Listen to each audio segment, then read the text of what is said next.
projeto e fazer uma parceria mesmo com a Santa Casa, e ela abriu as portas para a gente coletar esses dados nos pacientes com sepse e choque séptico. Então, o que que é o objetivo? Eu estou falando um pouquinho do meu projeto, tá, gente? Só para vocês entenderem, para depois a gente entrar no protocolo da Santa Casa, tá? Porque eu não sou funcionária da Santa Casa, não sou enfermeira contratada, e sim como uma parceira, estou lá todos os dias, mas enquanto parceiro do protocolo, tá? Então, por isso que eu estou me apresentando e falando um pouquinho dele. A nossa intenção é coletar 3 ml de sangue, tanto na primeira quanto na sexta hora do protocolo da Santa Casa, que hoje é feito dessa forma, e nós vamos dosar o óxido nítrico desses pacientes, tanto em paciente com sepse e choque séptico, e correlacionar com a temperatura, os outros sinais vitais também, mas dando uma ênfase para a temperatura, e correlacionar com a pressão arterial. O que que a gente vê na literatura? Quanto maior o óxido nítrico, menor a pressão arterial. Então, isso tem dados na literatura, são pesquisas básicas que são feitas na USP, então eles conseguem observar isso no rato, essa correlação negativa. Então, quanto maior o óxido nítrico, menor a pressão arterial. E a gente sabe que o óxido nítrico ele é um potente aí vasodilatador. Então, a gente já espera que um óxido nítrico aumentado, uma pressão arterial aí é baixa. Mas e a temperatura? O que que eles estão observando lá? Em algumas pesquisas básicas, existe essa relação negativa em ratos. Quanto maior esse óxido nítrico dosado neles, por uma própria infecção, né, que eles colocam no rato com um gram negativo, ali, Escherichia coli, induz no peritônio, eles induzem a sepse e conseguiram ver também essa correlação negativa, quanto maior o óxido nítrico, menor a temperatura corporal deles. E foi feita uma pesquisa de mestrado no Hospital das Clínicas, observando em apenas 30 pacientes essa mesma correlação. Como foi uma amostra muito pequena, e ela conseguiu ver isso em pacientes mais em choque séptico, com uma significância assim, muito maior do que em paciente com sepse, então ela conseguiu observar que em pacientes em choque, você tem a hipotermia, né, que é uma temperatura mais baixa, do que pacientes com sepse.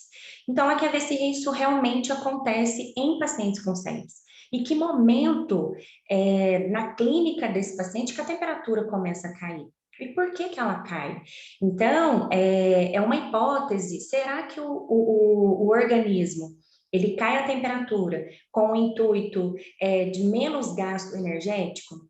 Ou acontece alguma coisa ali durante a sepse que o hipotálamo desliga e faz com que essa temperatura fique menor e seja um sinal de gravidade? Porque a gente sabe que uma temperatura menor, as bactérias ela têm uma potência ali maior de atividade.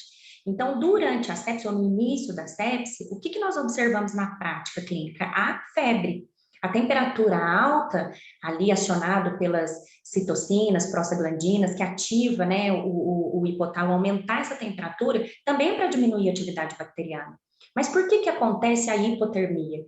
E realmente, depois que eu comecei a estudar, e eu me lembro da prática clínica, pacientes com choque séptico, você tem mais hipotermia do que febre, do que temperatura aumentada. E na sepse, mais a febre.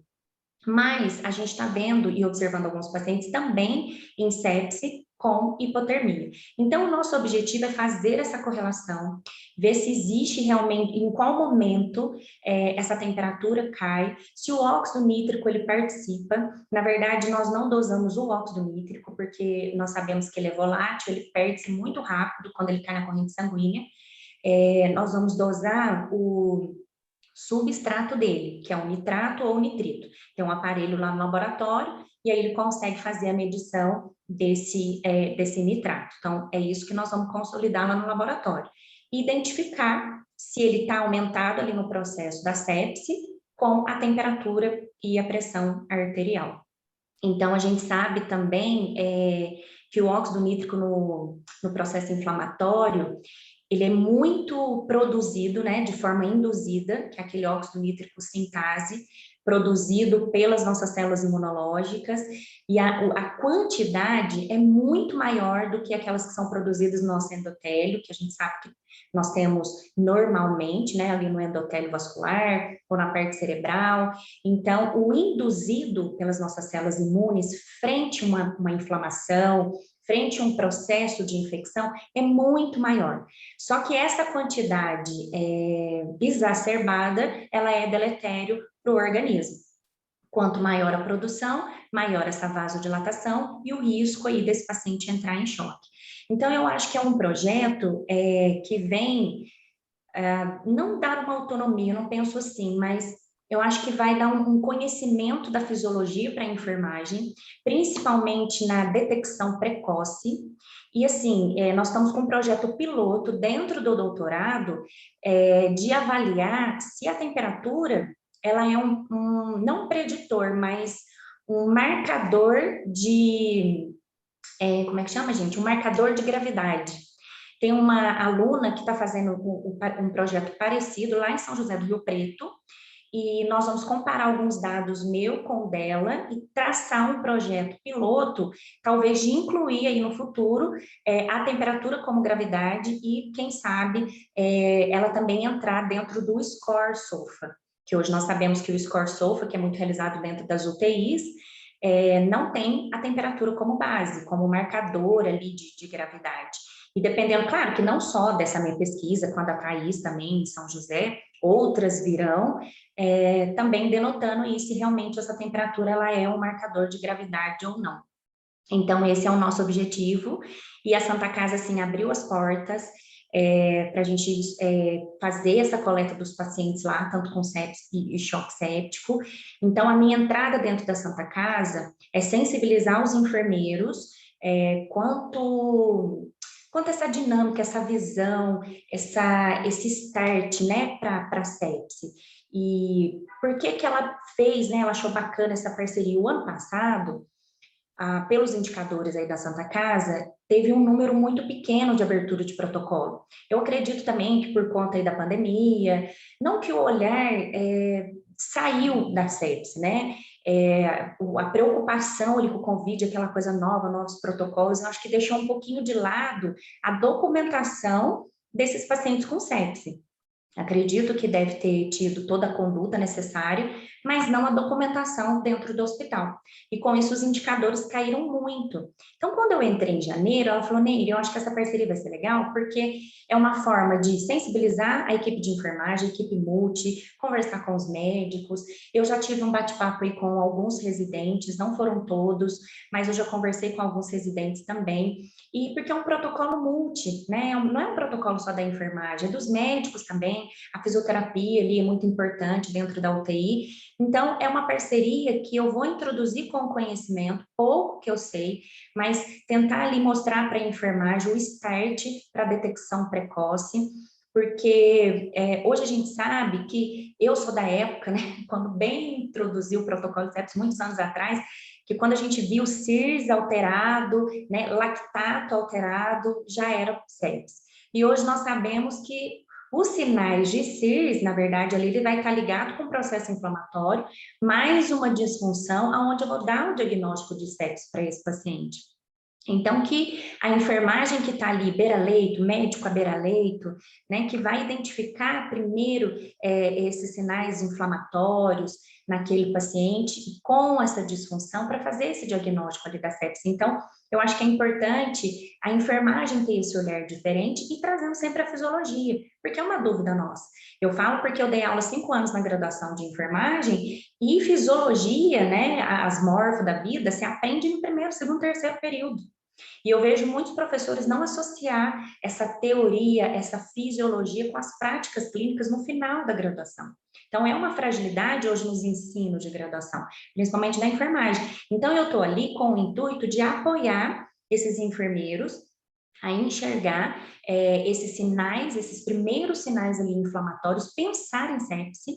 Claro que a gente não pode definir naquele momento que é uma sepse, outros critérios têm que ser avaliados, a disfunção orgânica, o lactato ali como marcador de hipóxia tecidual e não como identificador da sepse, mas realmente o que está acontecendo ali. Então, estou treinando toda a equipe de enfermagem. Em janeiro nós fizemos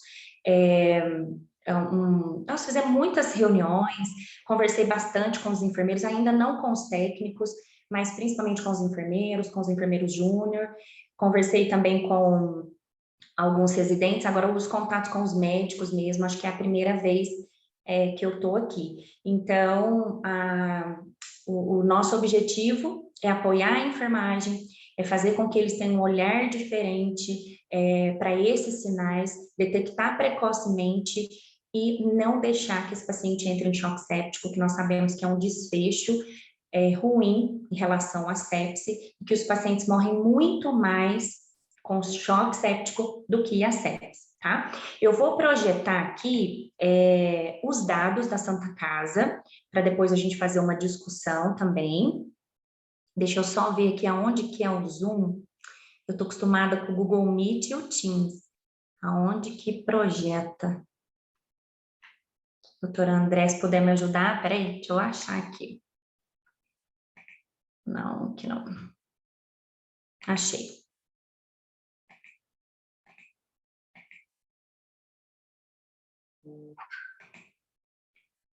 Ai, não está aceitando compartilhar? Será que eu não consigo? Ai, o doutor André mandou uma mensagem que ele está reiniciando. Ai, será que é isso, gente? Porque ele que abriu a sala, né? Vamos esperar ele entrar, então. Não consigo compartilhar.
Gente, o doutor está tentando entrar, eu não consigo compartilhar, não sei se é porque ele saiu. Eu vou falar do que eu vi, deixa eu ver se eu só consigo minimizar, acho que eu não consigo nem minimizar aqui, né? Ai, acho que deu.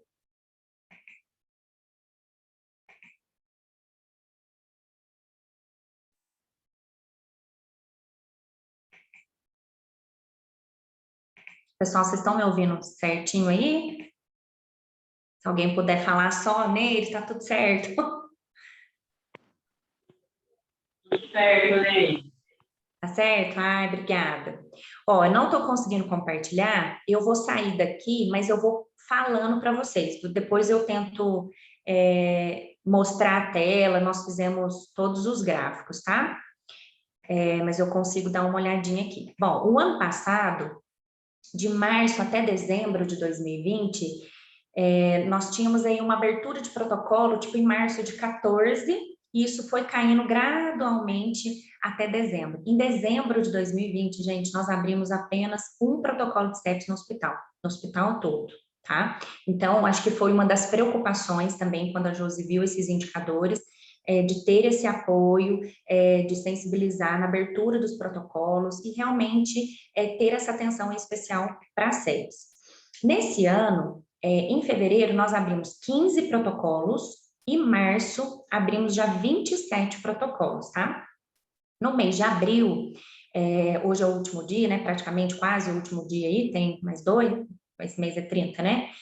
E nós temos, se não me engano, 15 protocolos lá dentro da CCIH, tá? Então deu uma caída, porque mês passado foram 27, esse mês foi 15, Porém, eu achei que deu uma melhorada na qualidade, assim, realmente acho que a maioria são pacientes com sepsis e choque, tá? Nesse mês aí de abril. Doutor André entrou. Deixa eu ver se eu consigo compartilhar agora. Ah, não vai. Por que será, hein? Doutor André, eu vou te mandar aqui pelo WhatsApp.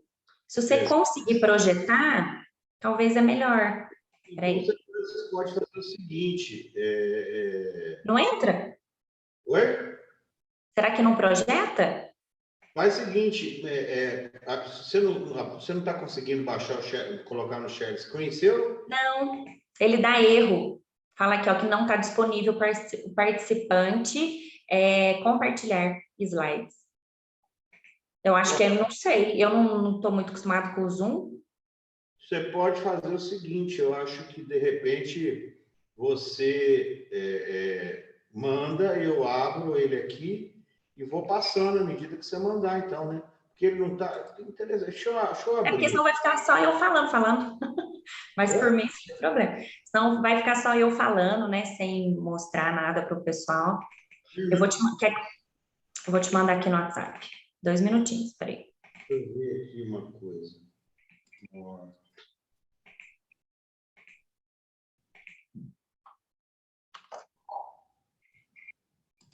Tecnologias. Deixa eu perguntar. Professora Amanda, você sabe como é que faz isso, não? André, eu acho que é desse jeito mesmo. Eu também estou mais acostumada como ela com o Google Meet. Mas é aqui no share screen. Porque, assim, eu não restringi nada para nenhum participante, obviamente. Eu achei que ia aparecer. Aí você vai me mandar pelo WhatsApp, Liliane, e eu Mandei abro. no WhatsApp. Você quer que eu mando no e-mail? Mandei já. Pode ser. Aí eu tento abrir aqui, então, no computador. Manda que eu abro aqui, aí eu já ponho no share screen, você vai falando, eu vou mudando o slide para você. Já mandei no WhatsApp. Tá, só um minutinho que eu vou minimizar a tela aqui para abrir. Tá. Aí é melhor, gente, porque aí vocês têm uma visão, né? Estou entrando aqui no WhatsApp aqui. Espera aí. Eu estou pondo no computador aqui. Na hora que eu saí, não cortou a reunião, não, né? Porque o meu computador tinha travado. Não, cortou não. Eu fiquei preocupado. Tá entrando aqui no WhatsApp. Hoje a internet está meio... Só um minuto. Aqui. É o Márcio PowerPoint? Isso mesmo.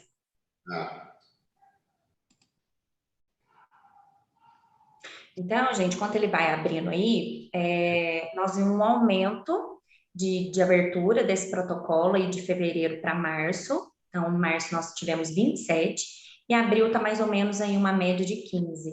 Só caiu um pouco o número, mas a qualidade, assim, pelo menos do que a gente já fechou, tem mais pacientes com sepsis e choque do que em março, que muitos a gente descartou, porque tem alguns pacientes que às vezes choque hipovolêmico, confunde muito. Não é que não é para deixar de abrir, porque eu acho que o objetivo é esse: suspeitou, abre. Mas a CCH, né, depois da análise, o doutor Mário também apoia nessa análise, tá? Então, ela é feita pela CCH e por mim. A gente descarta aqueles que não têm critérios, às vezes de uma infecção, ou às vezes é um choque hipovolêmico, ou às vezes é um processo inflamatório de um paciente cirúrgico que não condiz ali com uma sepsis, então por isso que eles são descartados, tá? E aqui nós temos a relação de todos esses pacientes que foram descartados. Conseguiu ou não? Eu estou só agora entrando aqui para poder colocar o share screen aqui. Que estranho, né? Eu achei estranho também, mas de qualquer maneira está dando certo aqui. É bom que para a próxima a gente aprende aqui Fala que eu estou desabilitada. Não entra. Espera aí, eu tô tentando entrar aqui, não está...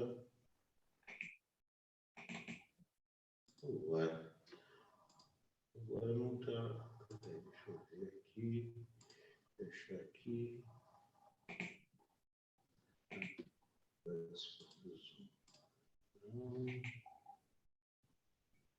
Só um minutinho, gente.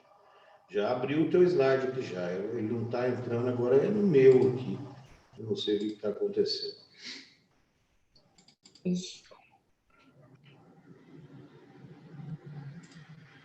Aí, agora vai dar certo.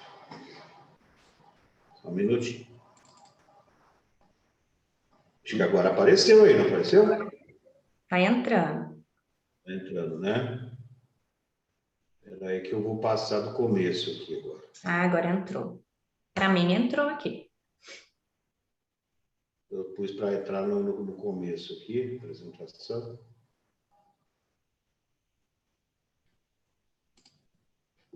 Aí. Isso? Isso aí. Ok, aí você vai me falando, eu vou mudando para você. Eu só admitir. Tá. Pode ir passando.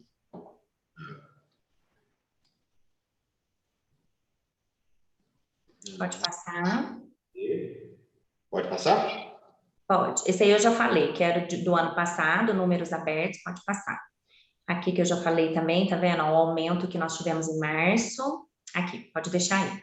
Então, no mês de março, nós tivemos aí 27 protocolos, 7 foram descartados, tá? Por que que nós descartamos? Um era um paciente com choque hipovolêmico, uma anemia grave, um AVCI, 2 não tinha critérios realmente de infecção, e 2 eram processos inflamatórios. Então, não foi considerada ali infecção com disfunção para ser diagnosticado como sepsis. Os setores de abertura, aqui nós colocamos quantitativo, mas vocês podem observar que a ala, no mês de março, ela contribui em 44% da abertura desses protocolos. Então, isso foi, quando a gente analisou, a gente viu como um ponto positivo, porque os enfermeiros das alas, um pouquinho que a gente já movimentou, começou a treinar eles já despertaram esse olhar, né, dos sinais ali de CIRS, disfunção, às vezes na ala é um pouquinho mais difícil de avaliar a disfunção, né, porque às vezes você não tem ali os exames do dia igual você tem dentro de uma UTI, na rotina das 4 da manhã, mas pelos sinais eles abrem um protocolo, certo? Então, 44% aí da abertura do hospital, sendo que a ala C, ela abriu 8 protocolos no mês de março. A maternidade abriu 2 protocolos, a UTI que é adulto, que eu não sei como vocês falam, mas é a da Luciene lá, acho que é geral 1, né? Foram 3 protocolos, então 11%.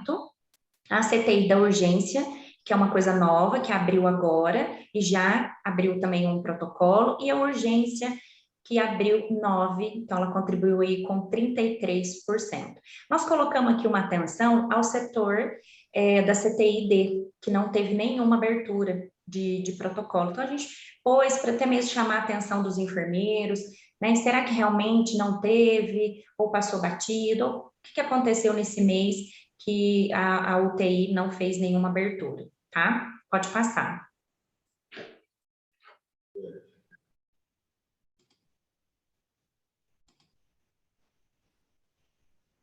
Bom, como nós descartamos aí 7, ficou um total de 20, certo? Desses 20, 9 pacientes era sepse, 6 choque e 5 infecção sem disfunção. Lembrando que essa infecção sem disfunção, ela pode ser uma infecção hospitalar, ou às vezes ela pode ser uma infecção comunitária, tá? Aqui do lado tem a classificação, então nós tivemos 2 infecções de corrente sanguínea, hospitalar, que são as IRAs, tá? 2 abdominal, 6, na verdade 7 respiratórios, sendo uma comunitária, 6 comunitária e uma IRAS, uma hospitalar, 7 de foco urinário, sendo 4 comunitário e 3 IRAS, um de sítio cirúrgico, considerado IRAS, e um paciente que entrou com neutropenia febril na urgência, veio com uma infecção comunitária, e realmente ele foi feito ali um diagnóstico aí dessa infecção. A gente sabe que a neutropenia febril, ela tem algumas alterações que pode confundir ali com o processo inflamatório, mas esse caso em específico, o médico até colocou, né, como uma infecção ali dentro do prontuário. Então, desses 20, gente, 7 foram IRAS, tá? Que é o que a gente chama um pouquinho aí de atenção. Então, 7 foram infecção e hospitalar. Pode passar, doutor. Então, do descarte 7, e a gente descarta também a infecção sem disfunção, porque o nosso denominador dos indicadores é só sepse e choque séptico, então nós temos um denominador aí de 15, tá? Então, dos 27 protocolos, 15 pacientes estão inclusos dentro da categoria aí de sepse e choque séptico. Pode passar. Bom, aqui eu vou passar bem rapidinho, é só para ter uma ideia de como que está funcionando cada setor. Por exemplo, a ala B, ela abriu 4 protocolos, 2 foram descartados, um porque realmente não tinha um critério de infecção, não era um processo inflamatório, um foi IRAS, então infecção sem disfunção, então infecção hospitalar, e um paciente foi sepsis. Tá? Então, na ala B, contribuiu aí com o indicador um paciente com sepsis. A ala C abriu 8, descartou 3, uma foi infecção, IRAS, 3 sepsis e um choque. E na ala C, 2 foram a óbitos, tá? Desses 4 pacientes, 2 foram a óbito. Um de sepsis e esse único de choque séptico aí foi a óbito. Pode passar. Na CTI-A foram 3 protocolos, 2 sepsis e um choque, tá? Sendo que esse choque que abriu foi a óbito. Então, na CTI, você consegue observar aqui que quase não tem, eles estão abrindo assim, o olhar tá bem aguçado mesmo, que eles não abriram para infecção sem disfunção, uma infecção hospitalar, então, ou não, né? Mas está bem ali voltado a pacientes com sepsis e choque. Na maternidade, foram 2 protocolos, que entraram, os 2 foram infecção sem disfunção. Na CTI da urgência, que foi o único protocolo que abriu, foi uma IRAS, então foi uma infecção sem disfunção, então não foi considerado sepse. E na urgência, 9 protocolos foram abertos, 2 descartados. Desses 9, 3 foram sepsis, um deles óbito, e 4 choque séptico e 3 óbitos. Então, na urgência, foram 4 óbitos, que é o desfecho aí desses pacientes. Pode passar.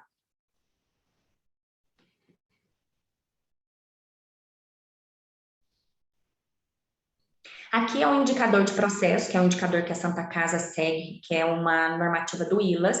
Isso é para melhorar os processos, principalmente com a enfermagem, a conversa, a comunicação com o médico, a respeito da ficha, do preenchimento da ficha.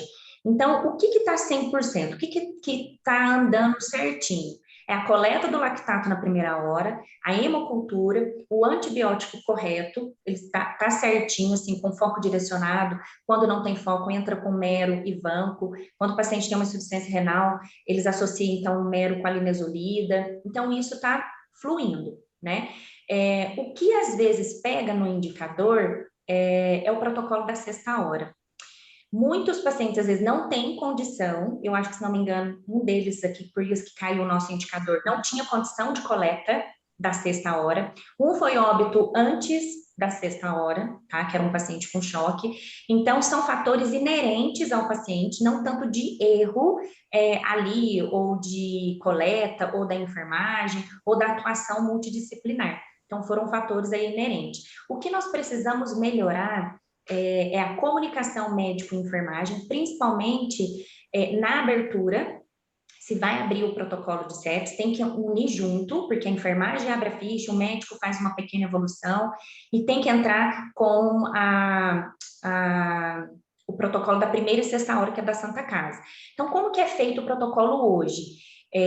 Quando suspeita de infecção, tem a assistência, a estratégica assistencial da primeira hora, né, que a gente chama aí de golden hours, que é aquela hora de ouro, que tem que entrar com antibiótico na primeira hora, tem que fazer a coleta do lactato da gás, mais os exames ali dentro da primeira, e a coleta de culturas.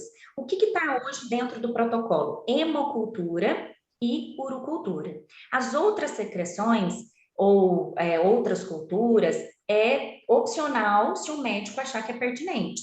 Ah, vamos coletar uma secreção traqueal também, ou um líquor, alguma coisa. Isso é uma avaliação, né, da equipe aí, médica, e se acha necessidade dessa outra cultura. Mas hoje, dentro do protocolo, tá hemocultura, a urocultura, a coleta dos exames laboratoriais, que é bilirrubina, sódio, potássio, entra a gasometria, o lactato na primeira hora, TAP, TTPA também tá dentro do protocolo, e que mais? E o hemograma completo. Esses são os exames da primeira hora. O PCR, ele é a mais. Se o médico quiser ter essa noção, ele tem que pedir, não está dentro ali do protocolo. O que eu estou percebendo também na urgência é o dedímero D. Então, isso é a mais. Então, ele tem que pedir a mais, não está incluso ali dentro do pacote da primeira hora.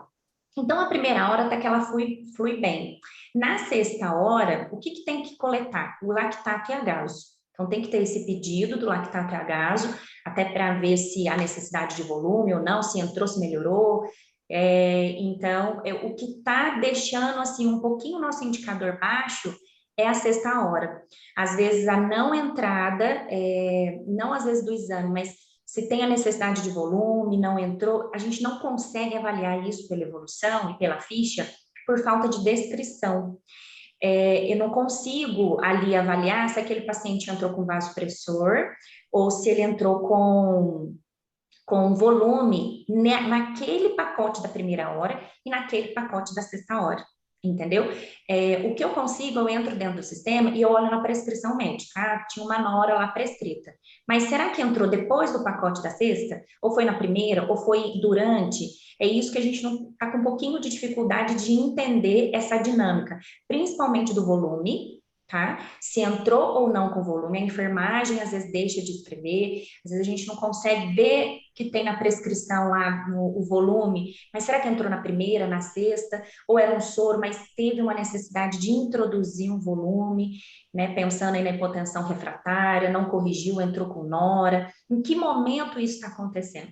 Então, eu acho que é o que não está muito bem ainda alinhado, talvez por descrição ou por comunicação, ou também se vocês tiverem alguma ideia, alguma forma com que a gente pode melhorar essa visibilidade também. Eu acho que hoje a nossa ideia é ver as fragilidades e como que a gente pode melhorar, tá? Pode passar.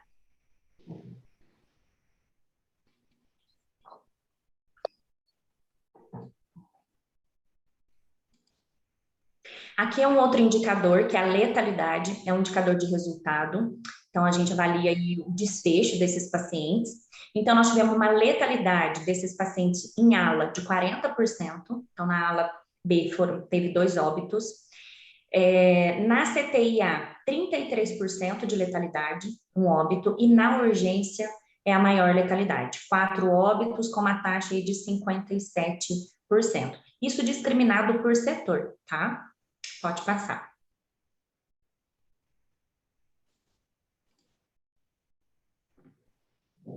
Aqui é um outro indicador de resultado, que é a letalidade de pacientes com sepsis e choque séptico. Isso é a letalidade geral, tá, gente? Nós pegamos o denominador de todos os pacientes, então, que são 15, contando todos, e a gente coloca no numerador aí o número de pacientes que foram a óbito daqueles 15, 7. Então, quando você olha uma letalidade geral desses pacientes, 46%, é quase que 50% desses pacientes que entram em sepsis ou em choque acaba aí tendo um desfecho desfavorável. Nós sabemos isso na literatura, a sepsis talvez hoje é a causa de maior mortalidade dentro de UTI, ou na urgência, ou nas unidades, e nós estamos observando isso também nos nossos indicadores aí na Santa Casa. Então, a letalidade geral está de 46%. Em fevereiro foi de 50% e março 46%. Pode passar. Deixa eu te fazer uma pergunta. Pode. Essa questão dessa letalidade geral, pelo seu conhecimento, os hospitais que têm uma aderência praticamente de 100%, principalmente nos 2 que nós estamos devendo, que vai ser aí a questão do pacote da sexta hora, essa letalidade é semelhante um pouco menor. Você entendeu? Cortou um pouquinho, doutor. O finalzinho. Essa letalidade? Nesses hospitais, onde existe uma sincronia, uma proatividade maior, no sentido da sexta hora, que hoje parece que está sendo aí o calcanhar de Aquiles nosso, nesses hospitais a gente observa uma letalidade menor ou continua assim mesmo em função da gravidade? O que você me diz disso? Então, pela experiência que eu tenho do hospital anterior e do que eu converso também com outras enfermeiras, é aí que é o gargalo. Você só vai diminuir essa letalidade, claro que observando também as condições que são inerentes ao paciente, mas para ter uma noção se o nosso protocolo está sendo efetivo na estratégia. Porque se está indo a óbito, entendeu? Será que a nossa estratégia ela está sendo eficiente? Por que eles estão indo a óbito? Se você me perguntar o que está acontecendo hoje dentro da Santa Casa, eu não sei te responder, porque nós temos 2 meses de indicadores, muitas coisas têm que ser afunilado para poder entender e melhorar essas estratégias. O que não pode deixar, por exemplo, a Pri, esse dia nós estávamos discutindo, de 9 pacientes, passa o próximo slide, você vai entender a letalidade tanto de um quanto de outro. Aqui, ó, por exemplo, no paciente com sepse, você tem uma letalidade de 33%, isso vem num segmento. Então, se 9 pacientes que tinham sepse, 3 ali faleceram, certo? Então, quando a gente pensa assim, ó, que eu abri o protocolo, 9 desses pacientes eram sepse, na verdade, a correção tinha que ser ali, certo? Para ele não chocar ou para ele não morrer. Um protocolo, quando ele é efetivo, uma taxa de efetividade boa, com uma estratégia ali que salva a vida daquele paciente, nós teríamos que ter ali praticamente uma letalidade 0 ou baixa em pacientes com sepse. O choque, ele é um desfecho bem complicado, e o que nós vimos na literatura e também em outros hospitais que eu sei de referência, a letalidade é maior. O que nós temos que tentar recuperar é esses pacientes aqui com sepse. E hoje, ali dentro da Santa Casa, a média de óbitos é de 11 dias. Então, a partir do momento que vocês abrem um protocolo, vocês colocam lá um diagnóstico, o paciente está com sepse, e aí ele tem uma evolução, em 11 dias eles estão vindo a óbito. Isso hoje lá, tá? Agora, se você me perguntar assim, Neire, esses 3 pacientes que foram a óbito, poderia ter tido uma chance dele não ter vindo? O que aconteceu? É a nossa próxima estratégia agora, que foi uma conversa minha e da Priscila, o dia que a gente estava discutindo, estratificar melhor esses pacientes, entendeu? E saber por que esses 3 não recuperou. O que aconteceu, por que eles vieram a óbito. Então, esse está dentro ali das nossas estratégias para poder até mesmo te responder isso e responder para toda a equipe o que está falhando. A gente sabe das nossas fragilidades ali, mas eu posso te garantir que é a falta da descrição, às vezes, do vasopressor ou do volume, se entrou ou não. Então, a gente precisa ali de um screen, um detalhamento maior, o que realmente está acontecendo com esses pacientes com sepse. Hoje eu estou te trazendo esses indicadores, é o que realmente ali está acontecendo. Mas agora a gente vai começar a estratificar se poderia ter salvado ou não. Porque às vezes a gente sabe que tem algumas certas condições que são inerentes a ele, que às vezes fica um pouco complicado. E como que a gente vai saber que o protocolo da Santa Casa está bom? Quando essa letalidade diminuir após a abertura do protocolo. No próximo slide, pode passar, você vai observar a letalidade em paciente com choque séptico. Isso aqui assusta. Porque, olha, de 6 pacientes com choque, 4 foram a óbito. Então, nós estamos com uma letalidade de 66% em março. Em fevereiro, foram 100%. Eu lembro que foram 2 pacientes com choque, os 2 foram a óbito, tá? Em fevereiro. Então, em março, tem uma letalidade de 66%. A média de dias de óbito deles é de 3 dias. A partir do momento que ele choca, em 3 dias, hoje, ali dentro, eles vêm a óbito. Então, é a estratégia? É a falta do volume? É isso que eu também quero que às vezes vocês tenham né, um olhar clínico muito mais aguçado e apoiar a gente também ali da CCH em como olhar também para esses pacientes. Porque o que a gente sabe, que eu vejo na literatura e via também quando eu trabalhava no outro CCH, não pode deixar entrar nesse choque, porque muitas das vezes o paciente sai do choque, mas a probabilidade da mortalidade é maior. Isso na literatura. E a gente vê na prática. Vocês estão vendo aqui através dos indicadores que realmente isso acontece na prática. Então, o que está acontecendo? O protocolo, para ele ser efetivo, para ele ter uma taxa de efetividade boa, nós não podemos deixar os pacientes com sepse chocar. E se chocou, qual que é a melhor ali estratégia? Se realmente não tiver fator somente desse paciente, né? O que a gente pode melhorar ali para que eles não possam vir com óbito. Então, e esse dado eu achei interessante, porque a minha amiga que está fazendo lá em São José, ela está avaliando os protocolos lá também. E ela falou, Nery, lá os pacientes com choque morrem em 48 horas. Ainda está menor do que os da Santa Casa. Então, eles estão morrendo muito mais rápido, tá?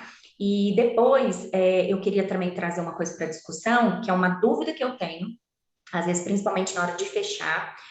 Eu vou até participar do fórum de sepsis que vai ter no mês que vem, que é do ILAS, até para entender um pouquinho, principalmente esses pacientes com Covid, né? Hoje tem até uma explanação lá que fala assim, sepse, né? Se a sepse em tempos de pandemia, né? Se o Covid é considerado ali uma sepse. Porque hoje o que a gente vê no prontuário, às vezes na declaração de óbito, é um paciente com infecção de Covid, mas a gente sabe que o vírus causa um processo inflamatório. É séptico isso? Será que realmente é uma sepse? Porque a gente tem dificuldade um pouco de ver no prontuário essa descrição e se realmente nós podemos considerar aí essa infecção pulmonar como uma sepse, como que ele está sendo tratado. Eu acho que é uma questão para a gente até discutir, que é uma dúvida nossa, até mesmo de inclusão nesses indicadores. Define como sepse ou não. Pode passar, doutor. Eu acho que é o último slide. Aqui é o último, que é a taxa de efetividade do protocolo. Então, 53%, porque está correlacionado com a letalidade, né? Então, se eu tenho uma letalidade ali de 46, eu vou ter uma efetividade de 53. Então, significa que dos 15 pacientes que foram diagnosticados com sepse e choque, 8 melhoraram. Então, 8 conseguiram ter a estratégia para todos, mas esses 8 aí conseguiu sair e 7 vieram a óbito, tá? Pode passar. Eu acho que finalizou.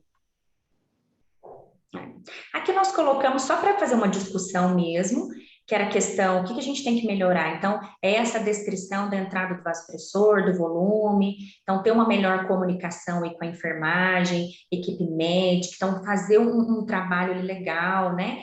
Trabalhar com as educações continuadas, eu estou aqui para dar um apoio no que precisar, eu sei muito pouco e estou aprendendo a cada dia, mas estou à disposição, né? O que a Santa Casa precisar, eu vou estar aqui.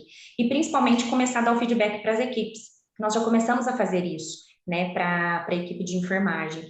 Então, a gente pode mandar também para os coordenadores médicos e colocar isso na pauta de reunião de vocês, o que está acontecendo, o que a gente precisa melhorar, ou o que foi bacana, uma estratégia que deu certo, e todas as ideias aí são bem-vindas, mas eu acho que o feedback é importante. Quando nós começamos a passar isso para a equipe, foi muito bacana, porque até uma enfermeira coordenadora de aula chegou, nossa, Nery, estamos melhorando na visão de abrir esses protocolos. Então, enquanto janeiro não tinha nenhum registro, 15, né, março 27, isso significa o olhar já mais um pouquinho aguçado de imaginar que aquele paciente com aquelas alterações pode ser uma sepse. Tá? Então, eu acho que isso é muito bacana e tem que estender. Eu acho que, na minha opinião, a sepse ela tem que ter uma cultura disso dentro da instituição. Tanto médico, enfermagem, fisioterapia, toda a nossa equipe. Então, tem que ser implantada essa cultura, essa visão diferenciada, essa comunicação assertiva, para que a gente possa realmente salvar a vida desses pacientes e fazer um cenário diferente, não deixar que esses pacientes em choque morrem em 3 dias, né? Ou pacientes com sepse não chega no desfecho pior e salva eles que abriram um protocolo aí de sepse. Bom, doutor, eu acho que era isso, dos indicadores. Eu acho que foi, se você quiser finalizar aí, porque era o que eu queria trazer para vocês. Mostrar o nosso trabalho aí, o trabalho da CCH, esse feedback, feedback em relação à abertura, o que está acontecendo no setor. A urgência é um setor que abre muito protocolo. Se não me engano, 80% dos protocolos agora de abril foi da urgência, pelo que eu lembro. Então, foram muitos protocolos da urgência. Então, ali é a porta de entrada. Eu sei que alguns pacientes já vêm com sepse. Eu estou pegando assim um monte de margarita, vem da UPA já com uma sepse urinária, então abre o protocolo aqui. Então já vem com uma sepse comunitária e com bactérias assim, gram-negativos que alguns anos atrás, eu não via. Eu não via Klebsiella vindo para o hospital, uma Klebsiella comunitária. A gente pegava uma infecção de urina assim com Escherichia coli e hoje eu estou vendo ali infecção de urina por Klebsiella vindo da comunidade, né? Então, alguma coisa também está acontecendo aí na saúde pública e esses pacientes aí estão entrando, né, em sepse, chega assim para nós, né? E às vezes já chega também paciente chocado da outra instituição, que às vezes fica difícil também reverter o quadro, né? Então, tudo isso tem que levar em consideração também. Não é que o nosso protocolo não é efetivo. Às vezes chega um paciente do Margarita com uma infecção, entra em choque ali na urgência e vem a óbito. Ah, não foi protocolo efetivo? Não. Então, são fatores ali que tudo nós temos que avaliar, que hoje não é feito esse screen ali detalhado, mas futuramente nós vamos ter o que realmente está acontecendo aí com esses pacientes, certo? Bom, era isso, doutor. Falei demais, né? Se deixar, eu falo muito. Não, mas eu acho que é importante, né? Essa foi uma discussão, realmente, a gente fica até um pouco assustado em relação aos indicadores, né? Que realmente tem muita coisa aí a ser melhorada, né? Realmente, eu acho que a questão da multidisciplinaridade, ela é fundamental. Uhum. Ninguém é de si sozinho, né? Que a gente tem que compartilhar aí as nossas dúvidas, nós temos que compartilhar aí as nossas dificuldades, né?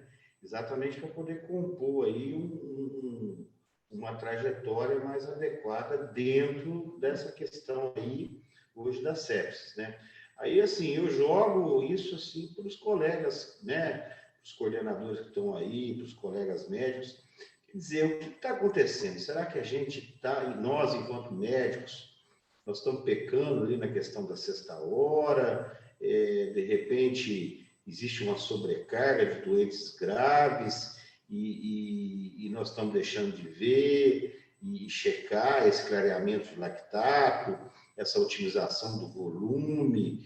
Estamos entrando precocemente com drogas, com as aminas, sem, né, realmente chegar mesmo no ponto mesmo, né, de corte aí, de limitar o volume. Enfim, eu acho que são várias os questionamentos, né? E uma outra dúvida que eu tenho também, que eu sempre comento com o Renan, eu estou jogando isso, né, para a gente poder discutir agora. Será que nós estamos fazendo o diagnóstico correto da sepsis? Entendeu? A abertura mesmo. Quer dizer, hoje, muita gente sofre, tem alguns colegas que, a exemplo do ILAS, né, ainda se utilizam dos critérios de SIRS. O que será que é melhor para a gente? Aonde nós vamos realmente detectar de uma maneira mais aguçada o diagnóstico, o quadro de sepsis, né? Quer dizer, um exemplo que você deu, Liliana, do Covid. Quer dizer, a gente sabe que o início é inflamatório. Tá? 3 dias depois, ele pode até, por uma questão de near miss, né? De uma infecção aí relacionada à assistência, ele pode desenvolver uma PAV, um bundle talvez não foi muito bem adequado, Tá, aí realmente ele está séptico, né? Ele mudou a sua secreção, mudou a aparência do raio-x, ele piorou a leucocitose, ele fez febre. Ou aquele que está usando corticoide há muito tempo, de repente, pela própria ação do corticoide, ele predispõe ao aparecimento de uma infecção fúngica, né? Que está muito relacionado hoje com os quadros sépticos, né? Dos pacientes com Covid a médio e longo prazo. Enfim, eu acho que é uma questão que a gente tem que realmente discutir aí junto com vocês. Primeiro, o diagnóstico nosso está sendo correto, o método que nós estamos utilizando é o mais adequado em termos clínicos, obviamente. Nós vamos mesclar CIRS com PSOFA, nós vamos usar os critérios antigos, quer dizer, enfim, eu acho que realmente, e agora com essa questão da pandemia, isso acabou potencializando, né? Seja para melhor ou para pior, né? Em termos de mortalidade. Então, eu jogo isso aí, deixo aberto aí para todo mundo conversar, quem quiser colocar a sua opinião, por gentileza, vamos participar.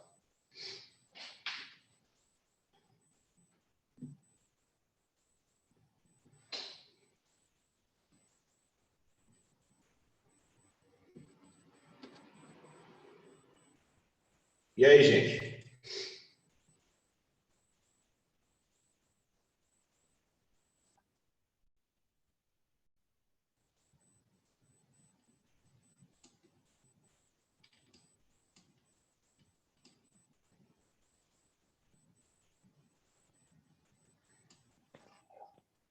Doutor André, Oi?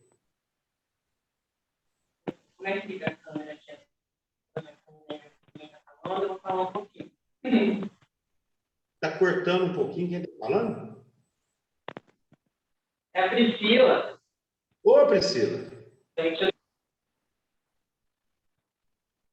eu não sei os outros, mas eu não estou. Não, tá ruim mesmo, tá cortando. tá apertando? Agora. Tá cortando, Pri.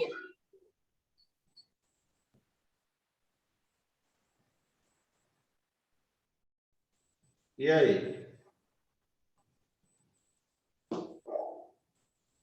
Acho que o seu áudio deve estar com algum probleminha.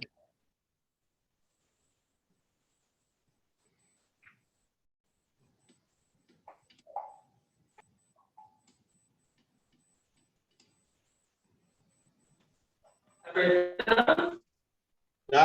Nós não estamos. Eu, pelo menos, não estou escutando. Não sei, Neriane, Felipe, vocês estão escutando? Não, né?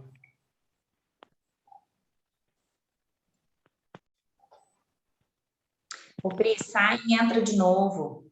Às vezes é a conexão. Exato.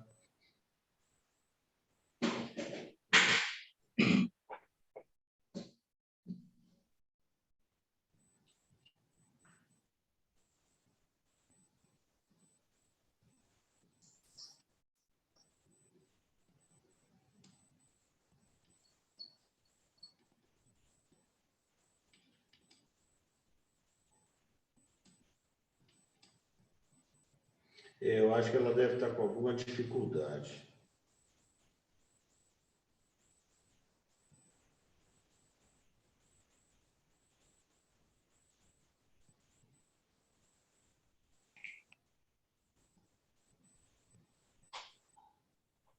Bom, alguém tem mais alguma pergunta? Quer perguntar para a Neiriane alguma coisa em relação aos indicadores? O que nós devemos aí realmente melhorar? Ou podemos aí encerrar a nossa reunião de hoje? André, será que eu podia fazer uma pergunta? É mais a título de curiosidade mesmo. Pois não. Posso? Então, em primeiro lugar, boa noite a todos. Parabéns, Neriana, pelo seu projeto, né? Pela sua apresentação, pela sua didática, muito interessante. É mais a título de curiosidade mesmo, até porque eu desconheço muitos dos termos, mas eu fiquei curiosa aqui.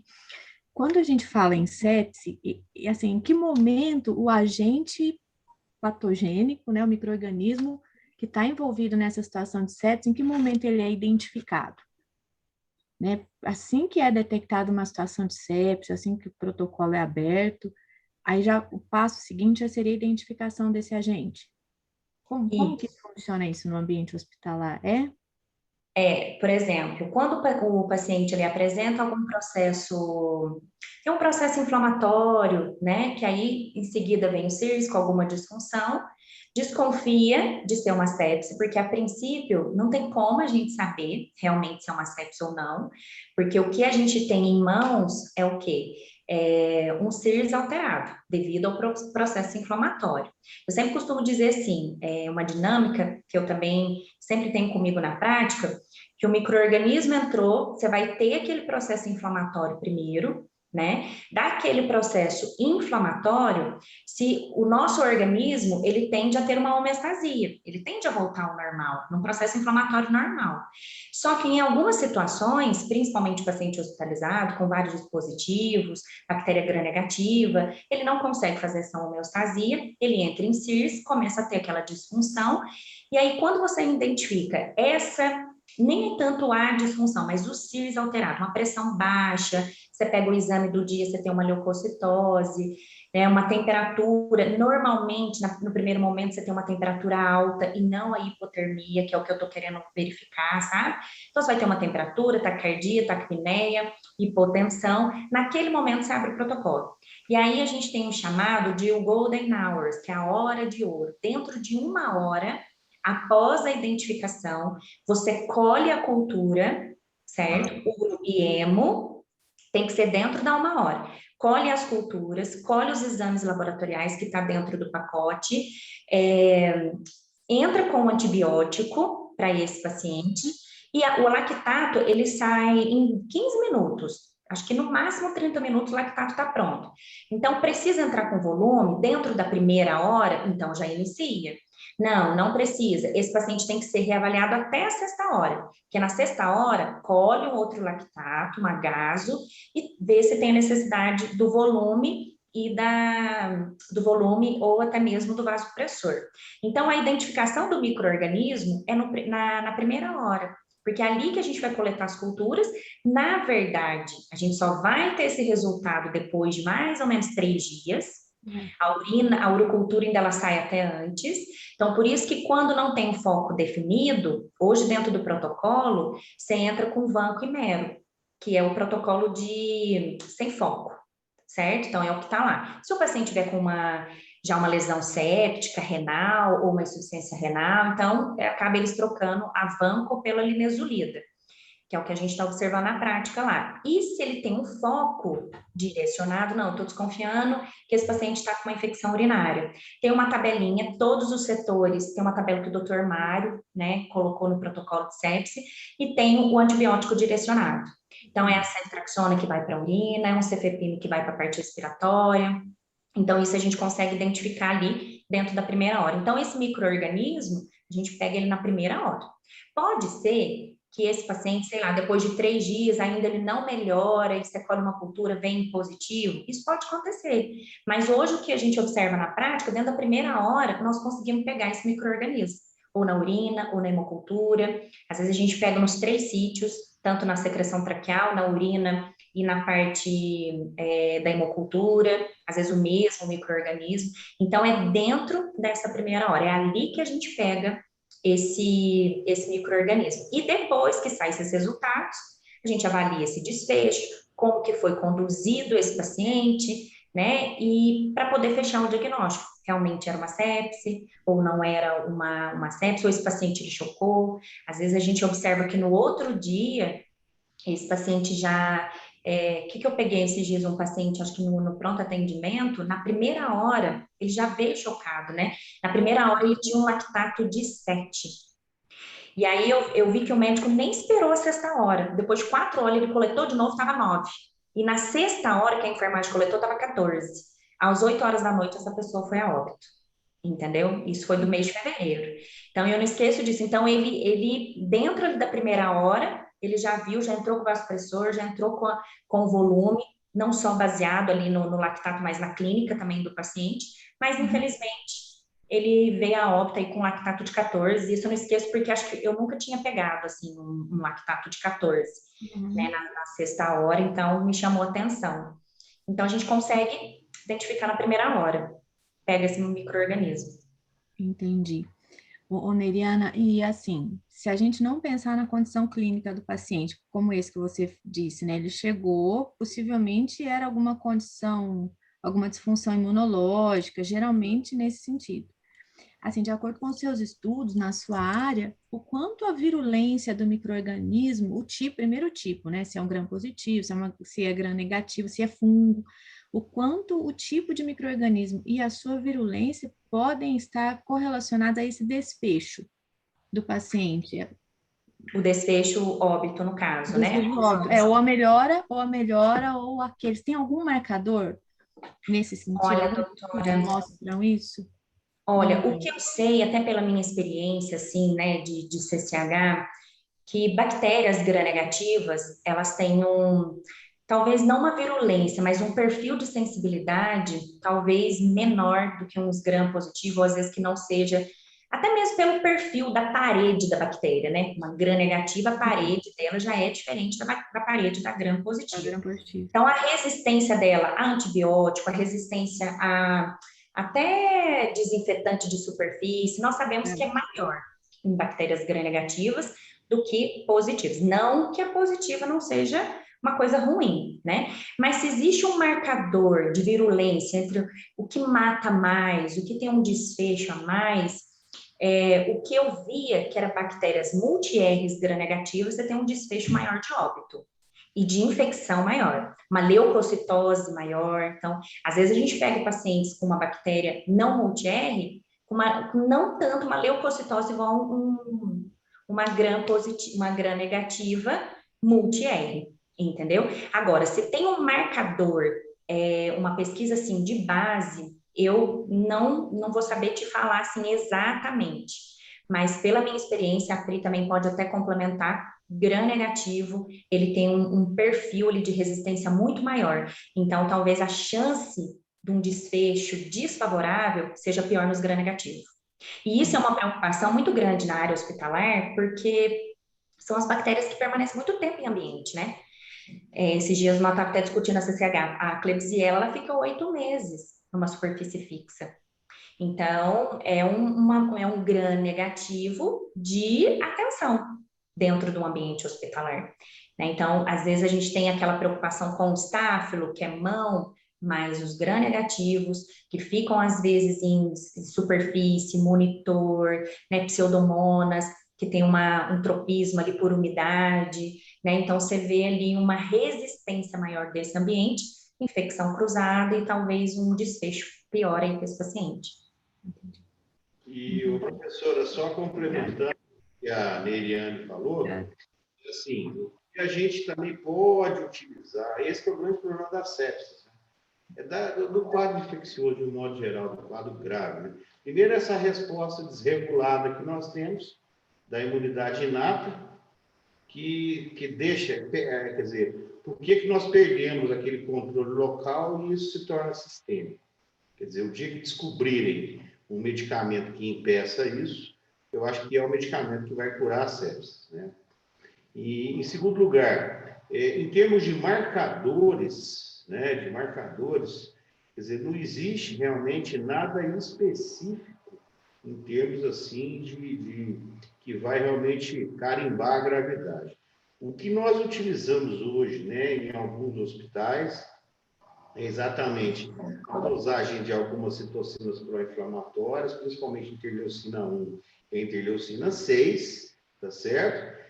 No caso específico de pacientes portadores, né, de sepsis, de quadro pulmonar, até a gente utiliza isso, né, como um marcador para descontinuidade do uso de antibióticos, é a procalcitonina, ela tem um ponto de corte aí em torno de 0,25 normalmente, salvo engano, acho que nanograma por decilitro, creio eu, não recordo agora. Quer dizer que é isso aí realmente, quanto menor a procalcitonina, mais controlada ou inexistente a sepsis de foco pulmonar. e aquelas proteínas da fase aguda clássicas, né, que nós temos, que normalmente a gente também utiliza muito, que é a proteína C reativa e a ferritina sérica, né? Então, isso aí realmente ajuda no sentido de mostrar, obviamente também com a própria apresentação clínica do paciente, né? Isso nos ajuda muito a continuar ou descontinuar determinada terapia, né? Até que, de repente, o resultado seja da hemocultura, da urocultura, da secreção traqueal, da cultura de fungos, venha e nos mostre, né? O que é o direcionamento. E em relação também à questão que, complementando o que ela falou, da identificação da bactéria, realmente, ou do micro-organismo, né, digamos assim, realmente a gente trabalha muito com o perfil epidemiológico do local e do foco presumível ou já identificado. Com isso, a gente, às vezes, tem como, né, com base... Aí eu não sei, aí a própria Neriane e a Priscila podem nos falar, quer dizer, o que é a flora do hospital. É a Xylella, é Pseudomonas, é Candida albicans, não albicans, enfim, né? Aí depende muito, com base nisso que se faz o antibiótico terapia, né? Ou a utilização do antifúngico de modo empírico até que fique pronto. É mais ou menos isso, né, Neiriane?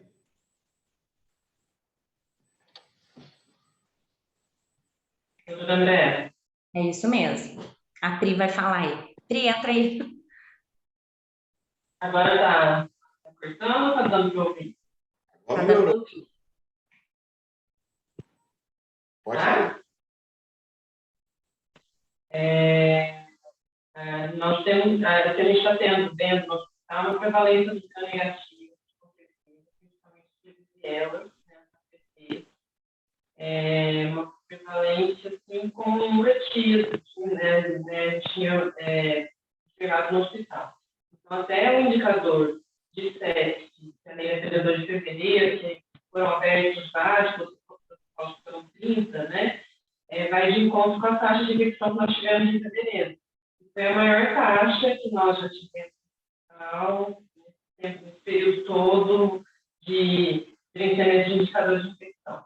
Então, em fevereiro, nós chegamos à taxa de 8% de infecções no hospital. Então, vai de encontro mesmo com esses 30 protocolos abertos. Então, parece óbvio, né? Mas para que a gente reduza até mesmo a sepse, reduzindo as infecções relacionadas à nossa doença, né?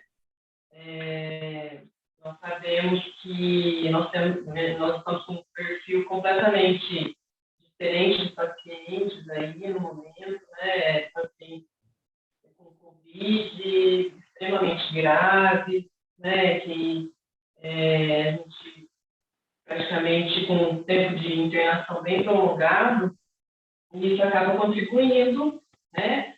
Para aumento de infecção e que os pacientes tenham acesso, né? E, na maioria das infecções, são negativas. A gente tem lançado mão aí, em alguns momentos, até iniciar a poliomixina logo de início, né? Já como antibiótica terapia, né? A gente já sabe que vai infectando um gram negativo. Outra situação que eu acho importante passar isso para vocês, a Neide até também pode comentar, a gente avaliando os protocolos e todas as infecções relacionadas ao paciente, a gente dá uma olhada dos pacientes que foram a óbito, como é que foi registrado o estado de óbito desses pacientes, né? E algumas vezes a gente tem percebido que no atestado de óbito foi registrado como sepse, mas o protocolo não foi aberto. Então, isso também é uma situação que a gente precisa linkar, né? Se no atestado de óbito está lá descrito sepse, né? Será que a gente não abriu o protocolo, só a folha do protocolo para a gente gerenciar, ou realmente não foi toda o protocolo não foi falou, né? Isso daí que é importante a gente ter um registro para a gente poder ter certeza, né, de que esses pacientes foram a óbito por SET ou não. Então, a gente não tem um hospital ainda, né, que gerencia os atestados de óbito, mas a gente, no hospital, a gente faz esse link, né? E eu acho importante, a gente está tentando explicar isso daí. Atestado de óbito, realmente, no protocolo, né? E outra situação que a Nery falou é quanto aos pacientes que a gente recebe, né? A gravidade dos pacientes que a gente recebe. A gente estava sempre discutindo, talvez, a importância do trabalho que seria necessário em conjunto com a UPA, com o Margarida Morales, já de iniciar o protocolo, de conversar, né? As instituições conversarem, para que a gente não receba o paciente já nessa situação, né? Eu não sei como é que funciona a questão de antibiótico-terapia locais, mas talvez a gente consiga melhorar o atendimento e aumentar a chance desses pacientes, né, quando chegassem lá para a gente. São os 3 pontos que eu acho importante a gente ressaltar aí.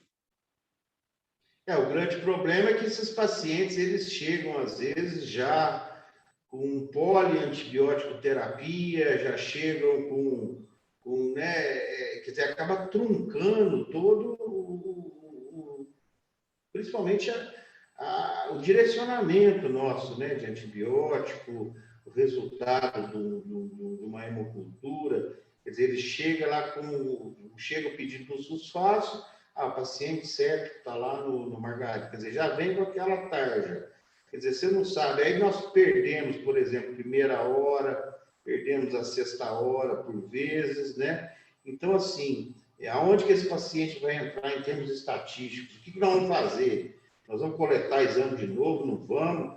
Nossa hemocultura, ela tem quelante para antibiótico? Não tem? Você está entendendo? Então, realmente é um doente que a gente vai ter que saber que jeito que nós vamos. Porque aquele que abre o quadro certo dentro da instituição, na ala B, na ala C, na ala E, na própria urgência, né? Ou nas UTIs, esses são fidedignos em termos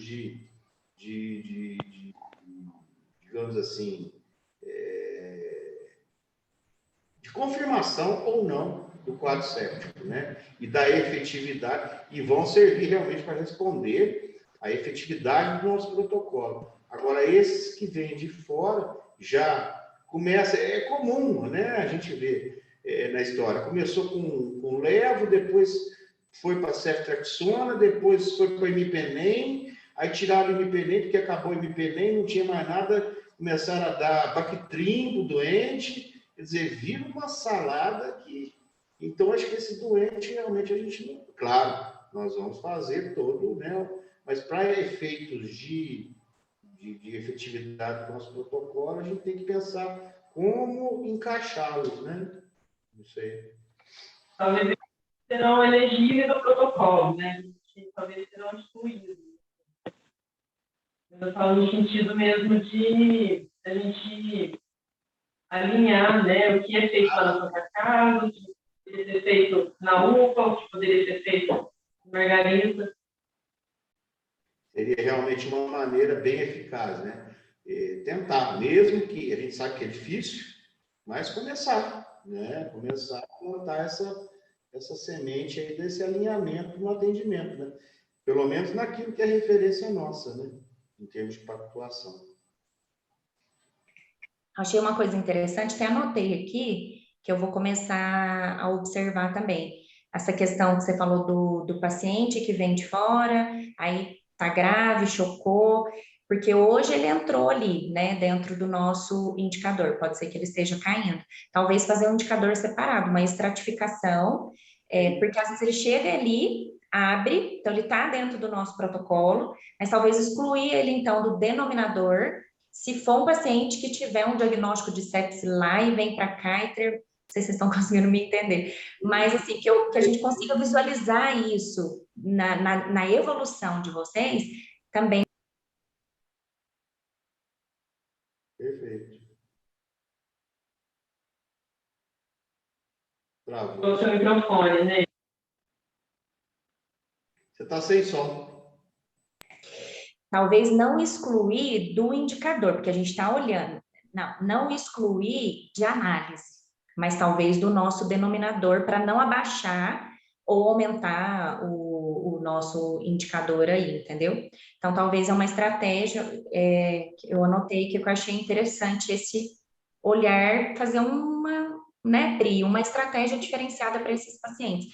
Hoje nós está tudo consolidado, mas eu acho que no futuro aí nós vamos conseguir estratificar bem esses pacientes.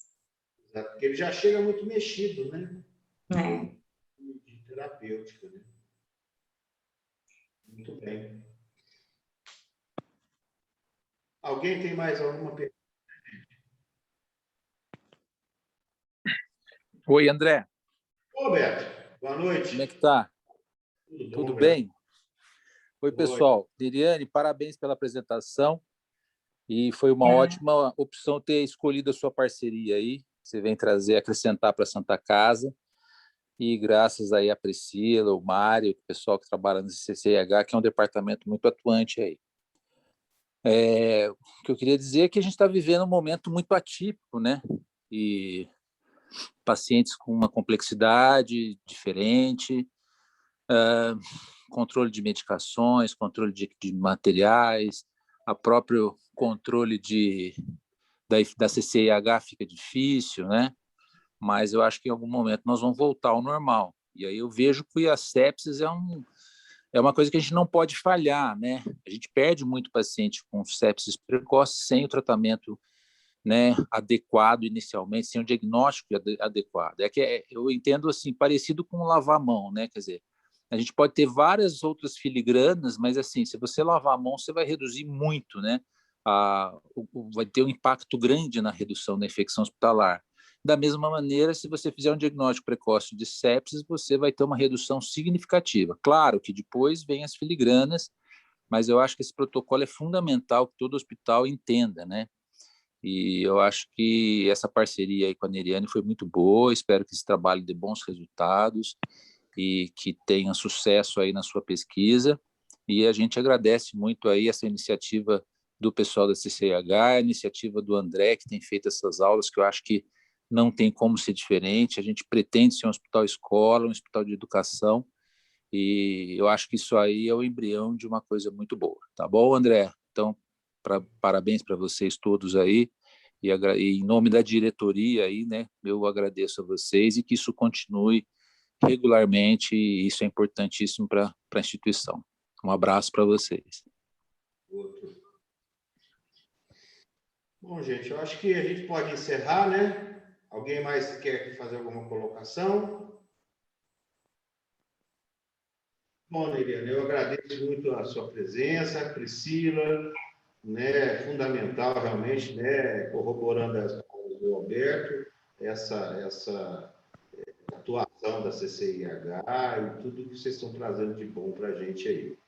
E, assim, eu sempre quero deixar aqui que essa iniciativa da educação médica continuada, ela surgiu, né, eu falei no início, para quem não tinha chegado, com a abertura da UTI do pronto-socorro, né, em conversa com o Renan, eu sempre tive vontade da gente criar isso e começar, né, pedrinha por pedrinha, discutir assuntos semanalmente, alguns cursos, e hoje nós já estamos aí na nossa oitava aula já, quer dizer, a coisa está crescendo devagar, e quero sempre deixar franqueada aqui e aberto a porta para vocês, a hora que vocês quiserem, a gente volta a conversar, com certeza vamos voltar a conversar, né, sobre isso, e agradecer a presença de todos aí, e até a próxima aula na semana que vem, né, a gente avisa todo mundo aí sobre o tema. Mais uma vez, obrigado, Miriam, pela palestra, obrigado pela presença de todos. Eu que agradeço, gente. Boa noite. Estou à disposição. Precisar de mim, estou por aí, lá na CCH. Tchau. Abraço a todos aí, gente. Até logo. Obrigado.